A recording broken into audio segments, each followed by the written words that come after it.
Of the story this morning, Joy Wang is at the alert desk with a rundown of Abrego Garcia's background. But let's start things off with reporter John Gonzalez, who's live outside federal court in Greenbelt, Maryland, where, John, there's going to be a hearing on this topic later today. That's right, and we'll see how much pull this hearing will have with this case because, boy, those words sent shockwaves from the White House yesterday. El Salvador President Nayib Bukele saying that he will not release Kilmar Abrego Garcia, the man who was mistakenly deported to that federal prison, to that gang prison in El Salvador, even describing Abrego Garcia as a terrorist. Now, President Trump's top advisors have also stated that they have no basis for the Central American nation to return Abrego Garcia. So what happens next? Well, we know that later this afternoon, a federal judge here at the U.S. District Courthouse in Greenbelt will hold a hearing taking up the case. But there is a strong possibility that the Prince George's County father and husband may never return. I spoke with a senior policy analyst for the immigration team at the Center for American Progress. She's afraid that without due process in cases like this, it leaves legal residents vulnerable, and many should be very concerned. President Trump has done this with Putin, where he has swapped prisoners in exchange for others. So Trump has the power to make this call and ask for his return. There is no reason why these two presidents are saying that they can return him when we've seen it done before.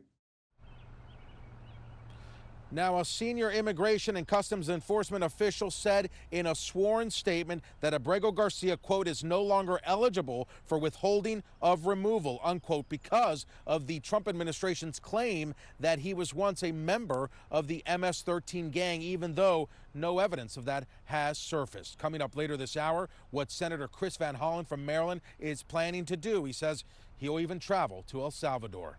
Reporting live, John Gonzalez, 7 News. With 7 News, we've been covering this story for weeks. Just look at all the articles we have on our homepage already. This one saying that he was mistakenly deported and that he's alive and secure. Another one talking to an immigration analyst about due process, as well as this latest story about the Salvadoran president saying that he won't be releasing him. And we're also learning more about Garcia's case. Court records state that he's been living in the United States for about 14 years. Along with it, we're also learning more about what's next. We're told it is not the first time he's accused of being a gang member. In fact, police questioned him in Maryland about it in 2019. Garcia said he wasn't and was eventually granted a withholding of removal status, preventing his deportation to El Salvador. Then on March 12th, he was stopped by ICE agents who wrongfully told him his status had changed. According to court documents, Justice Department attorneys have said he was removed to El Salvador because of an administrative error. Well, just outside the White House yesterday, Kilmar Abrego Garcia's family and supporters, as you see here, gathered there to pray for his return. Leaders of the immigrant advocacy group CASA, they are vowing to fight on despite this setback in bringing him home back to Maryland. Garcia's case is also the topic of our online poll this morning. You can scan the QR code on your screen to weigh in. The question here is, should a president have the final say in the fate of a deported person? The majority of you, 60%, say no. We'll check in on the results again in our next half hour. The president of El Salvador says it's preposterous for him to return an illegal alien who was deported to his country. Meantime, the Supreme Court says the Trump administration can use the Alien Enemies Act to deport transnational gang members to that prison in El Salvador, as it also called on the administration to facilitate the return of the illegal alien deported there. Kilmar Abrego Garcia, and joining us now to discuss all of this is the former superintendent of the Chicago PD and retired special agent in charge of the FBI, Jody Weiss. Good morning to you, sir. Welcome back to the National News Desk. Morning. First, there's been a lot of questions about illegal aliens identified as MS-13 or Trinidad Aragua members and then transported to this prison in El Salvador. There's questions whether they are gang members. Some lawmakers have said, though, they are still here in America illegally. Why would that matter? Well, personally, I don't think it should matter. I think if you entered the country illegally, you need to go. But the designation of gangs is actually important. Number one, the president classified Trinidad Aragua and MS-13 as foreign terrorist organization. That gives law enforcement additional tools and resources to identify, to disrupt, to dismantle these groups. Now, number two, it's just the sheer volume of these people that have come in illegally. So ICE says, let's focus on the gang members. If you look at any major city in the United States, Jan, if any uptick in violence, it can be attributed to gang violence. So let's get the worst of the worst out. Go after the gang members, get them out of the country, and you can prioritize and start whittling down this massive amount of illegal folks that have come in. Right. Shows ICE has taken this prudent approach to this massive deportation operation, as you said. So how does law enforcement determine gang membership? Well, it's going to be definitely a multi-factor approach. Some is very easy. Some of these gang members are very proud to be gang members. They will admit to that. Officers are going to look and they're going to see symbols and tattoos on them. They'll get information from informants, like what happened in Abrego Garcia's information. But what's really great is the technology that's out there right now. You think of all the information that can come into a police department: arrests, complaints, field interviews, electronic surveillance, physical surveillance, commercial data sets like LexisNexis, and let's not forget social media. So with all this information that comes in, how do you make use of that? Fortunately, there's technology out there that'll start sifting through this and look at like 4 key points: people, objects, locations, and events. And it can just show the relationships of individuals in gangs immediately. So determining an organization now is much easier than it was when I was doing these type of cases, but it really helps out. But it really can link and show the officers who are in the gang members and get them out of the country. So this is very high tech. Is there a gang database? Usually every organization will have one. If you recall, in Chicago, the Crime Commission actually put out a gang book on a regular basis. So you have this data that you can sift in through. But linking that all together is where the technology comes in and saves the investigators just weeks and weeks of works, sifting through cases, trying to draw those comparisons, going through phone data, going through social media information. Now you've got equipment that can help you and do it for you. In the case of Kilmar Abrego Garcia, we know this DOJ lawyer who said his removal was a mistake has since been fired. His attorneys, all these Democratic lawmakers coming out saying he was not a member of MS-13 and he should not have been deported without due process. The administration says he was the right person sent to the right place.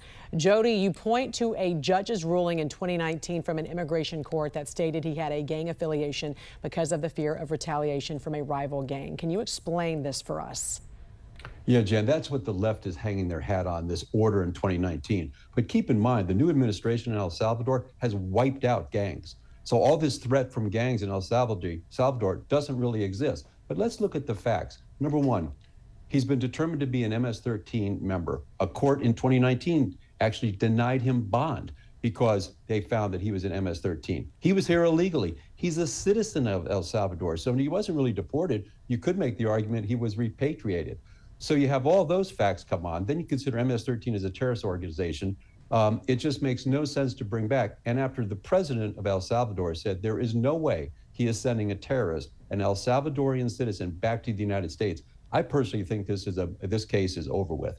But we're going to have to watch it because they're still screaming that they should bring back a gang member, a member of a terrorist organization who was here illegally to the United States, which defies all logic to me. And also, why was this Barrios 18, this rival gang, why were they targeting him and his family? A lot of questions still in regards to this. And former superintendent of the Chicago PD and retired special agent in charge of the FBI, Jody Weiss, we appreciate you coming on and giving us some insight into this. Thank you.